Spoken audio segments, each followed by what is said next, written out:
दिल्ली का यह सत्संग करवा चौथ के दिन इसलिए विशेष था। जीवन के सवाल, हुजूर के जवाब। पहला प्रश्न एक वकील भाई ने हुजूर जी से पूछा। लोग कहते हैं मैं झूठा हूं, सख्त हूं, जबकि मैं ऐसा नहीं हूं। लोग मुझे गलत समझते हैं। हुजूर जी ने कहा, भाई साहब, इस संसार में ऐसा कोई नहीं जिसकी आलोचना न होती हो। अगर हम दूसरों की बातों पर बैठ जाए तो फिर काम कौन करेगा? आप अपना काम ईमानदारी से करते रहो। जवाब हमें मालिक को देना है, दुनिया को नहीं। दूसरा प्रश्न एक बहन ने हुजूर जी से पूछा। मैं शब्द के ऑडिशन में 2 बार फेल हो चुकी हूं, अब डर लगता है। हुजूर जी ने कहा, बेटा, अगर फेलियर से डरने लगे तो आगे कैसे बढ़ेंगे? हर असफलता एक अनुभव है। अगर हर बार पास ही होते रहेंगे तो सीखेंगे क्या? मालिक से रिश्ता जोड़ने के लिए शब्द गाना जरूरी नहीं, रिश्ता प्रेम और सच्चे भाव से भी जुड़ता है। तीसरा प्रश्न एक सेवादार ने हुजूर जी से पूछा। सेवा में कोई बुरा व्यवहार करे तो क्या जवाब दे? हुजूर जी ने कहा, बेटा, सेवा में किसी का एक दायरा होता है। कभी कभी वह सख्त भी हो सकता है, लेकिन हमें यह देखना है कि क्या हम अपनी सेवा प्रेम से कर रहे हैं। अगर हम भी उसी लहजे में बात करेंगे तो बात बिगड़ जाएगी। प्रेम से तर्क रखो, यही सेवा का सौंदर्य है। चौथा प्रश्न एक युवक ने हुजूर जी से पूछा। क्या सच में चमत्कार होते हैं? क्या डेस्टिनी बदल सकती है? हुजूर जी ने कहा, डेस्टिनी को कोई नहीं बदल सकता। जो लिखा है वह होकर रहेगा। पर यह सृष्टि, ये शरीर, ये जीवन, क्या यह किसी चमत्कार से कम है? पांचवा प्रश्न एक लड़की ने हुजूर जी से पूछा।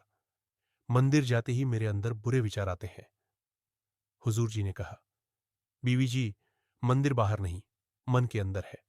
जब हम भीतर उतरेंगे तब समझेंगे कि मालिक हमारे अंदर ही बैठा है। बुरे विचार मन की लहरें हैं। मन को काबू में रखना सीखिए, और वह तब होगा जब आप भजन सिमरन नियमित करें। छठा प्रश्न एक युवक ने हुजूर जी से पूछा। 22 साल की उम्र में भक्ति कैसे करें? हुजूर जी ने कहा, बेटा, आधे घंटे के लिए एकांत में बैठो, मन को खाली रखो। धीरे धीरे नींव मजबूत होगी। तन स्थिर होगा तो मन स्थिर होगा। सातवां प्रश्न एक युवक ने हुजूर जी से कहा। मां बाप के लिए मैं अपनी उम्र देना चाहता हूं। हुजूर जी ने कहा, आपकी सोच बहुत सुंदर है। मालिक के बाद अगर किसी का कर्ज है तो मां बाप का। उन्हें खुश रखना, उनकी सेवा करना, यही असली भक्ति है। आठवां प्रश्न एक बहन ने हुजूर जी से कहा। मैंने गलती से एक बच्चे के कान में नाम के शब्द बोल दिए थे। अब मेरा भजन नहीं बनता। हुजूर जी ने कहा, बीवी जी, जो हो गया उसे छोड़ दो। गलती से सीख लेकर आगे बढ़ो। अगर बार बार उसी बात को सोचती रहोगी तो आगे नहीं बढ़ पाओगी।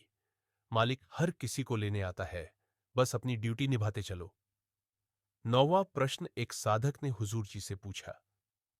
भजन सिमरन के वक्त कानों में दर्द होता है। हुजूर जी ने कहा, कानों या आंखों पर जोर मत डालो, बस मन को एकाग्र करो। अगर दर्द होता है तो आसन बदलो। घबराओ मत, धीरे धीरे सब सहज हो जाएगा। 10वां प्रश्न एक युवक ने हुजूर जी से पूछा। मोबाइल फोन भी विकार है क्या? हुजूर जी ने कहा, हां, अगर हम उसका गलत इस्तेमाल करें तो वह भी विकार ही है। दिन के 24 घंटे में अगर 7 से 8 घंटे मोबाइल को दे देंगे तो मालिक को कब देंगे? अगर ये सत्संग अच्छा लगा हो तो लाइक, शेयर और सब्सक्राइब जरूर करें। खुश रहिए, सिमरन करते रहिए और कमेंट में राधा स्वामी लिखना न भूलिए।